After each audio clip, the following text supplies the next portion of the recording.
মাম্মা এটা কি? এটা পনির। পনির দিয়ে কি করবে? পনির দিয়ে কি করব? তো চলো দেখা যাক। আজকে সিম্পল রান্না করব পনির আর আলু দিয়ে। তো চলো। পনিরটাকে আমরা ফার্স্টে কাটবো। তুমি কি পনির কাটছো?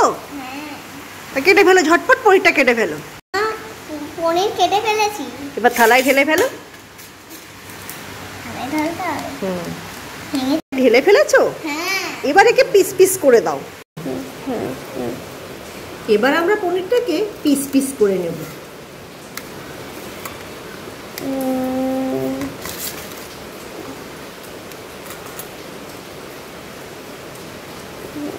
আন্দাজ মতো পিস পিস করে নিলাম।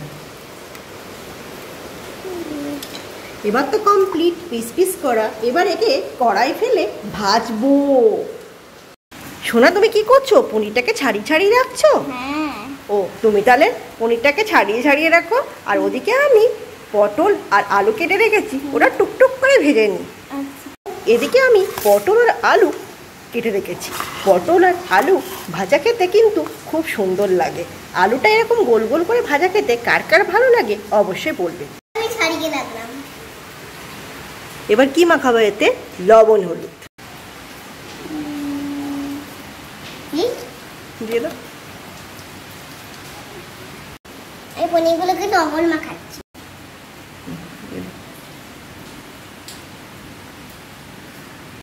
মাখানো কমপ্লিট। এদিকে আমি আলুটা সেদ্ধ বসিয়েছি, দেখি। তো চলো। তো বন্ধুরা, আমার মোটামুটি পনির রান্নার সব কাজ কমপ্লিট। ওভেনে কড়াই বসিয়ে দিয়েছি, কড়াইটা গরম হয়ে গেছে, আর এদিকে তেলও দিয়েছি। পনিরটাও আমি ভেজে নিচ্ছি। পনিরটা এমনভাবে ভাজতে হবে পুড়িয়ে যেন না যায়, একদম লাড়ি লাড়ি করে ভাজতে হবে।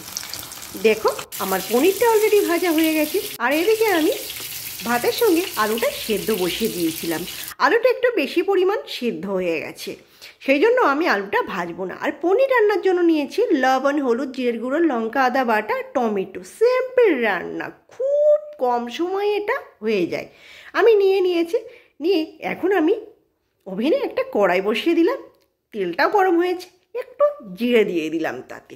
দিয়ে যে মশলাগুলো আমি রেডি করে রেখেছিলাম সেগুলো দিয়ে দিলাম, আর কষিয়ে কষিয়ে ভালো করে কষিয়ে নেব, যাতে মশলার গা থেকে তেল ছেড়ে দেয়। মশলার গা থেকে তেল ছেড়ে দিয়েছে, আর আমি আলুটা দেওয়ার পরে একটু হালকা পাতলা কষিয়ে তারপর আমি জল ঢেলে দিলাম। এদিকে ফুটে উঠেছে, আর আমি পনির দিয়ে দিলাম। খুব কম সময়ে এই পনিরের হালকা পাতলা আলু দিয়ে ঝোলটা তোমরা বানিয়ে নিতে পারো। আর ভাতের সাথে এত দুর্দান্ত লাগে নিরামিষ এই রেসিপিটা, ভাত কিংবা রুটি যাতে দেবে জমে ক্ষীর। এদিকে সোনামার জন্য আমি ভাতটা রেডি করে রেখেছি, এখন সোনামাকে খেতে দেব।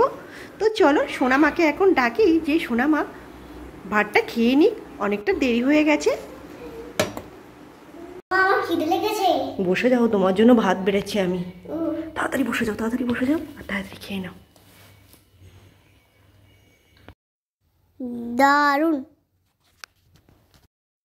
তো বন্ধুরা, এই রেসিপি তোমরা ঘরে ট্রাই করে দেখতে পারো, আর কেমন হয় সেটা আমাকে কমেন্টসে জানাবে। তাহলে এই পর্যন্ত, তোমাদের সাথে দেখা হচ্ছে নেক্সট ভিডিওতে। ভালো থাকবে, সুস্থ থাকবে, বাই বাই।